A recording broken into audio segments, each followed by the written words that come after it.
जय लक्ष्मी माता. श्री गुरुचरित्र कथासार अध्याय 40. शुष्क काष्टाला पालवी फुटली. श्री गणेशाय नमः. सिद्ध म्हणाले, नामधारक श्री गुरु नरसिंह सरस्वती स्वामी महाराज गाणगापुरात असताना एक अपूर्व घटना घडली. भार्गव गोत्राचे आपस्तंभ शाखेचे एक ब्राह्मण होते. त्यांचे नाव नरहरी. त्यांना कुष्ठरोग झाला होता. श्री गुरूंची कीर्ती ऐकून ते त्यांच्या दर्शनासाठी आले. त्यांनी त्यांना वंदन केले आणि कुष्ठरोगामुळे त्यांना किती तिरस्कृत जीवन जगावे लागत आहे ते सांगितले. ते पुढे म्हणाले, स्वामी, मी मोठ्या आशेने तुम्हाला शरण आलो आहे. तुम्ही दीन अर्थांचे मायबाप आहात. माझ्यावर कृपा करा. या व्याधीतून मला मुक्त करा, अन्यथा मी प्राणत्याग करीन. नरहरींचे ते निर्वाणीचे बोलणे ऐकून श्रीगुरूंना करुणा आली. ते म्हणाले, अहो, तुम्ही पूर्वजन्मी घोर पातके केली आहेत, म्हणूनच तुम्हाला कुष्ठरोग झाला आहे. आता मी सांगतो तसे करा. त्यामुळे तुम्ही पापमुक्त व्हाल आणि तुमची व्याधीही बरी होईल. पण हे काम मोठ्या भक्तिभावाने व पूर्ण श्रद्धेने करावे लागेल. त्यांनी त्याला होकार दिला. तेव्हा श्री गुरूंनी त्यांना जवळच पडलेले एक लाकूड दिले व म्हणाले, ही औदुंबराची फांदी 4 वर्ष इथेच पडून आहे. ही घेऊन संगमावर जा आणि तिथे भीमा तीरावर संगमनाथांचे जे मंदिर आहे त्याच्या पूर्वेस जमिनीत रोवून ठेवा. संगमात स्नान करून तेथील पिंपळाची पूजा करा. त्यानंतर पुन्हा स्नान करून संगमावरून 2 कळशा पाणी आणून या कोरड्या फांदीला स्नान घाला. असे दिवसातून 3 वेळा करायचे आहे. ज्या दिवशी या फांदीला अंकुर फुटून पाने येतील त्या दिवशी तुम्ही पापमुक्त होऊन पूर्ण बरे व्हाल. हे ऐकून नरहरींना मोठे समाधान वाटले. श्री गुरूंच्या वचनावर पूर्ण विश्वास ठेवून त्यांनी ती फांदी घेतली आणि संगमावर गेले. ती फांदी संगमेश्वरांच्या प्रांगणात रोवली. त्यानंतर श्री गुरूंच्या आज्ञेनुसार स्नान, अश्वस्थ पूजा, पुन्हा स्नान व औदुंबराच्या शुष्क फांदीला 2 कळशा पाणी घालणे या गोष्टी त्रिकाल निर्धाराने करू लागले. ते काही खातपीत नसत. ही गोष्ट लोकांना कळताच ते त्यांची चेष्टा करू लागले. म्हणाले, अहो, हे तुम्ही काय करत आहात? शुष्क काष्टाला कधी पालवी फुटली आहे का? तुमच्या पापांचे निवारण होऊच शकत नाही, म्हणून श्री गुरूंनी तुम्हाला हा उद्योग लावून दिला आहे. हे परिश्रम व्यर्थ आहेत. यांनी काही साध्य होणार नाही. तेव्हा ते म्हणाले, तुम्ही काही म्हणालात तरी मला गुरुवाक्य प्रमाण आहे. त्या वचनांचा आजपर्यंत कधी उणेपणा आलेला नाही व पुढेही येणार नाही. म्हणून या काष्टाला पालवी फुटेपर्यंत मी सेवा करणार आहे. त्यानंतर अनेकांनी त्यांची समजूत घालण्याचा व त्यांना परावृत्त करण्याचा खूप प्रयत्न केला, पण ते जराही विचलित झाले नाहीत. असे 7 दिवस लोटले. शिष्यांनी श्री गुरूंना नरहरींनी अंगीकारलेल्या खडतर सेवाव्रताची समस्त हकीकत सांगितली. तेव्हा ते म्हणाले, जसा भाव तशी सिद्धी. श्रद्धेचे सामर्थ्य इतके विलक्षण असते की तिच्या योगे काही अलौकिक घडू शकते. मी तुम्हाला स्कंदपुराणातील एक कथा सांगतो. ती वरून काय तो बोध घ्या. नैमिषारण्यातील यज्ञसत्रात महामुनी सूत ऋषीवर्यांना अनेकांना उद्धबोधक प्रसंग सांगून ज्ञानदानाचे कार्य करत होते.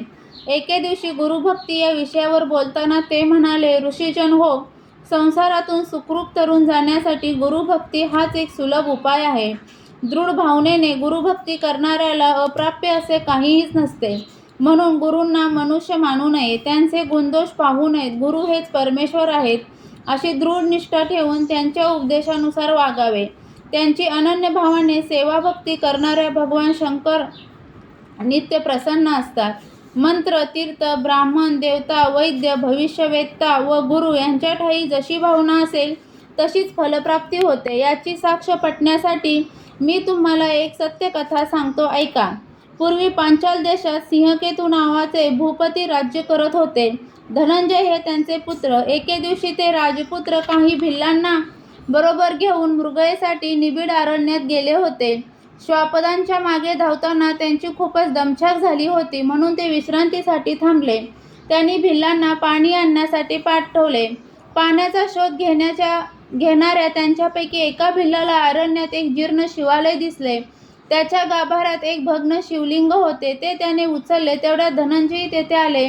ते त्याला म्हणाले, अरे, हे भग्न लिंग घेऊन तू काय करणार आहेस? तो म्हणाला, लिंगपूजा करावी असे मला नेहमीच वाटते.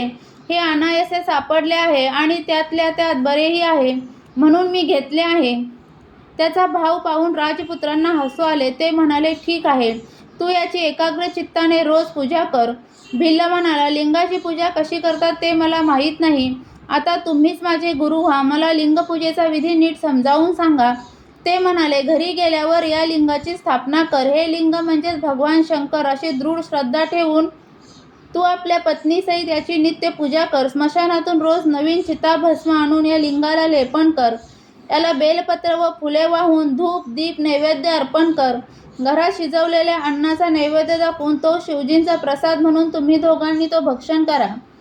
त्या दिवशी मृगया झाल्यावर भिल्लाने ते शिवलिंग आपल्या घरी नेले आणि पत्नीला म्हणाला, भगवान शंकर आपल्यावर प्रसन्न आहेत म्हणूनच हे शिवलिंग सापडले.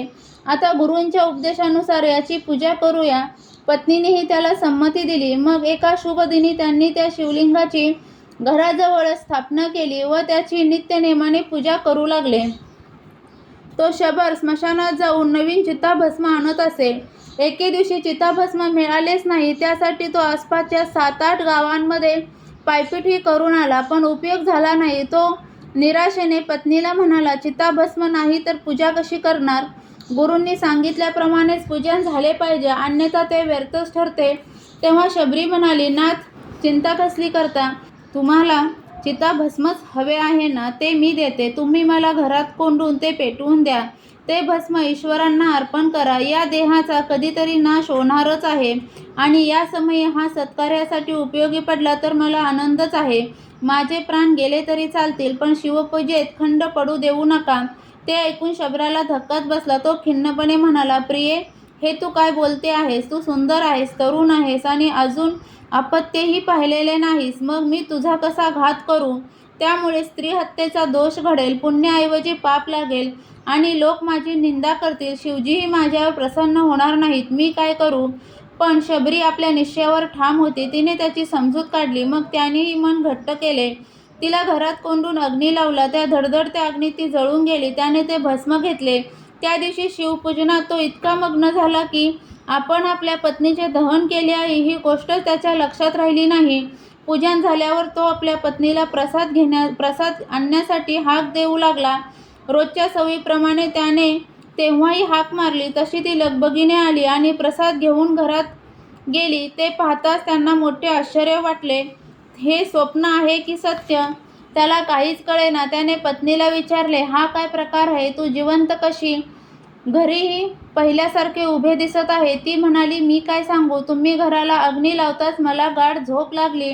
मला खूप थंडी वाजत होती. तुम्ही प्रसाद नेण्यासाठी हाक मारली, ती ऐकून मला जाग आली.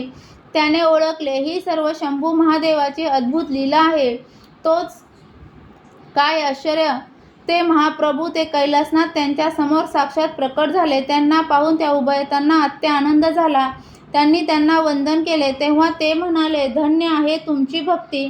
मी तुमच्यावर प्रसन्न आहे. तुम्हाला राज्यपद प्राप्त होईल. इहलोकी समस्त सुखे भोगून तुम्ही निरंतर स्वर्गात वास कराल. एवढी कथा सांगून श्री गुरु शिष्यांना म्हणाले, गुरुवचनांवर प्रगाढ निष्ठा पाहिजे, कारण प्रत्येकाला आपापल्या श्रद्धेनुसार फलप्राप्ती होत असते. त्यानंतर श्री गुरु संगमावर गेले. अनुष्ठान पूर्ण झाल्यावर नरहरींना भेटले. ते शुष्क फांदीला श्रद्धेने पाणी घालत होते. तो त्यांचा मनोभाव पाहून श्री गुरु अतिशय प्रसन्न झाले. त्यांनी आपल्या कमंडलूचे थोडेसे जल त्या फांदीवर शिंपडले तर काय आश्चर्य! त्या फांदीला तात्काळ पालवी फुटली. ती औदुंबराचे लहानसे झाड दिसू लागली. त्याच क्षणी ते ब्राह्मण कुष्ठरोग्यासारख्या महाव्याधीतून मुक्त होऊन सुदेही झाले. त्यांनी श्री गुरूंना कृतज्ञतेने साष्टांग नमस्कार घातला व त्यांची स्तुती केली. संस्कृत नमनाष्टक म्हटले. त्यांना करुणा वचनांनी आळवले. श्री गुरूंनी त्यांना मठात नेले. त्यांचे जोगेश्वर असे नवीन नाव ठेवले. त्यांना मंत्रोपदेश केला. त्यांच्या भक्तीचा गौरव करून त्यांना आपल्या शिष्यांमध्ये मानाचे स्थान दिले आणि तुमच्या वंशात वेदशास्त्र संपन्न व गुरुभक्त पुरुष जन्माला येतील असा आशीर्वाद दिला. त्यांना पत्नीसह गाणगापुरातच वास्तव करायला सांगितले व म्हणाले, तुम्हाला 3 पुत्र होतील. त्यापैकी एकाचे नाव योगी ठेवा. ते माझी सेवा करतील. ते ऐकून नरहरींना अत्यानंद झाला. श्री गुरूंच्या आज्ञेनुसार ते आपल्या पत्नीसह गाणगापुरात येऊन राहिले. त्यांचा उत्तम वंश विस्तार झाला. अध्याय 40वा समाप्त. श्री गुरुचरित्र कथासार यातील 40वा अध्याय वाचनाने किंवा ऐकण्याने मिळणारी फलश्रुती म्हणजे गुरूंवरील निष्ठा दृढ होईल, तसेच भगवान शंकर तुमच्यावर कृपा करतील. श्री गुरुचरित्र कथासार यातील अध्याय तुम्हाला ऐकायला आवडत असतील तर चॅनलला सबस्क्राईब करा, व्हिडिओला लाईक आणि शेअर करा. व्हिडिओ पूर्ण ऐकल्याबद्दल धन्यवाद.